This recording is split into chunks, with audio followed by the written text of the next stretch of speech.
Kematian adalah satu tahapan misterius yang pasti akan dihadapi oleh semua manusia. Dalam menyikapi kematian ini, sejumlah masyarakat di dunia memiliki caranya sendiri, termasuk dalam memperlakukan jasad yang sudah tak bernyawa. Di Indonesia, ada yang menerapkan cara yang terbilang unik yang sudah dilakukan sekelompok manusia secara turun-temurun, sesuai dengan ajaran adat istiadat dalam peradaban mereka. Dan berikut On The Spot telah merangkum 7 pemakaman unik di Indonesia.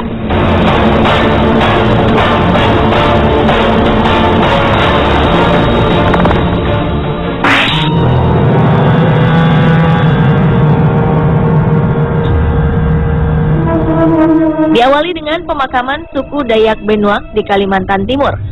Suku Dayak Benuak atau suku Dayak Bentian memiliki prosesi khusus untuk menguburkan jasad manusia yang sudah meninggal.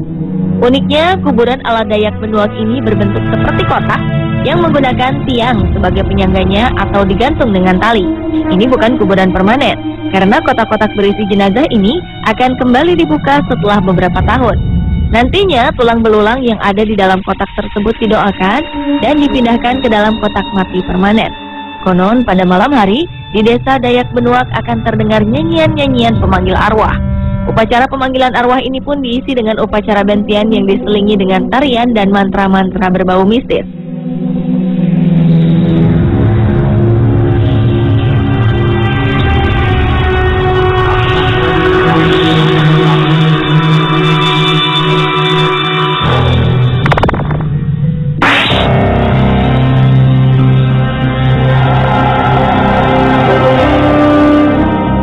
Selanjutnya adalah pemakaman suku Asmat Papua. Dalam tradisi pemakaman, suku Asmat dikenal dengan melakukan mumifikasi mayat, yaitu mengawetkan mayat dengan cara alami atau buatan sehingga bentuk awalnya tetap terjaga. Cara ini dapat dicapai dengan menaruh jenazah di tempat yang sangat kering, sangat dingin, atau tempat yang tak beroksigen, maupun dengan penggunaan bahan kimiawi.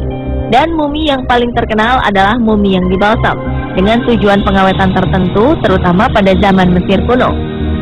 Di Indonesia sendiri, praktik mumifikasi ternyata pernah diterapkan dalam kebudayaan dan sejarah Papua.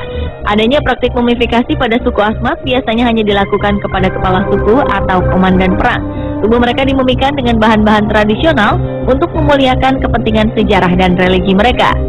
Hingga kini ada 3 mumi yang dapat dilihat di Wamena, Papua, yaitu mumi Aikima di Aikima, mumi Jiwika di Jiwika, dan mumi Purno di Atologaima.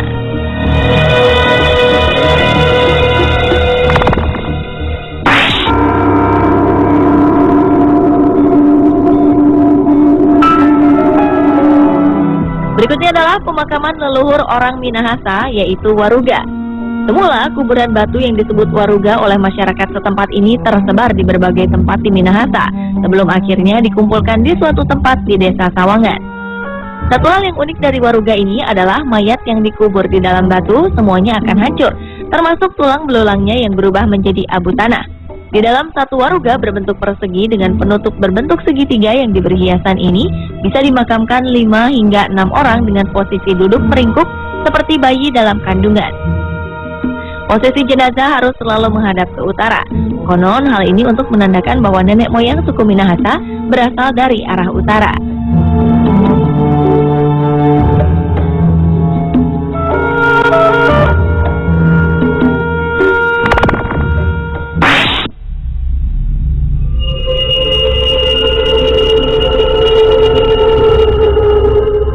Wilayah Nusa Tenggara, di mana rakyat Sumba juga memiliki pemakaman unik dalam salah satu acara adat yang sangat esensial. Jenazah akan disemayamkan di rumah adat dengan berbalut kain tenun ikat sebelum dikuburkan. Di depan pelataran rumah adat terdapat seperangkat alat musik tradisional seperti sebuah tambur dari kulit sapi, juga gong dengan berbagai ukuran. Para pelayat perempuan dipersilahkan bergantian masuk ke dalam rumah adat sambil diiringi musik.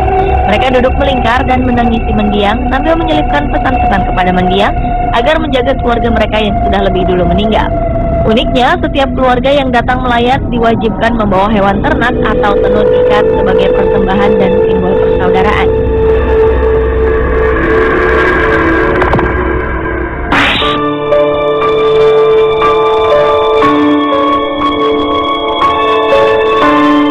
Pemakaman unik di Indonesia lainnya adalah pemakaman Raja Imogiri di Yogyakarta.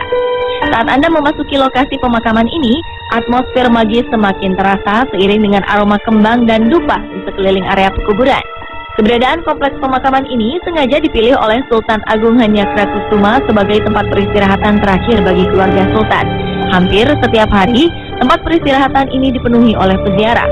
Tetapi tak sembarang orang bisa masuk ke dalam kompleks makam Raja-Raja Imogiri ini, karena ada beberapa persyaratan khusus yang harus dipatuhi. Antara lain adalah dilarang menggunakan alas kaki, perhiasan emas, membawa kamera, dan harus berpakaian khas Jawa.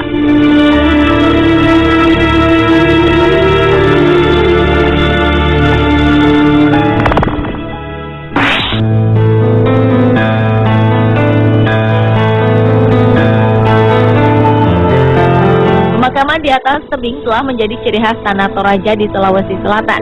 Batu Lemo dan Batu Karang Terjalonda merupakan pemakaman khas Tanah Toraja yang paling terkenal.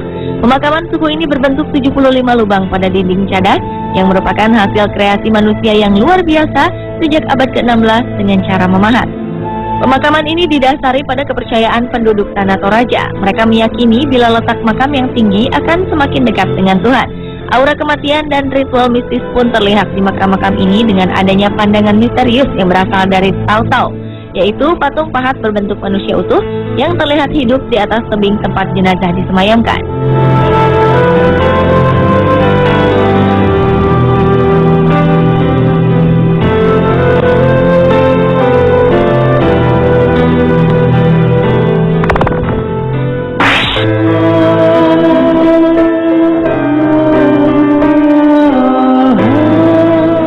Pemakaman unik di Indonesia selanjutnya adalah pemakaman Ngaben di Bali. Pemakaman ini merupakan upacara pembakaran mayat atau kremasi umat Hindu di Bali. Intinya adalah untuk mengembalikan roh leluhur atau orang yang sudah meninggal ke tempat asalnya atau kepada kehidupan mendatang. Biasanya upacara Ngaben dilaksanakan oleh keluarga sanak saudara dari orang yang meninggal sebagai wujud rasa hormat seorang anak terhadap orang tuanya. Upacara ini biasanya dilakukan dengan semarak. Tak ada isak tangis, karena di Bali ada suatu keyakinan untuk tidak boleh menangisi orang yang telah meninggal, karena menangis dapat menghambat perjalanan sang arwah menuju tempatnya. Dengan upacara arak-arakan dan megah, jasad orang mati diarak menuju ke lokasi pembakaran.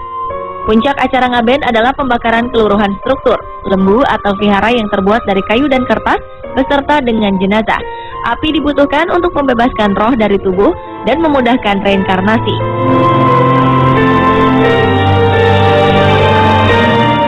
Pemirsa, itulah ketujuh pemakaman unik di Indonesia versi On The Spot.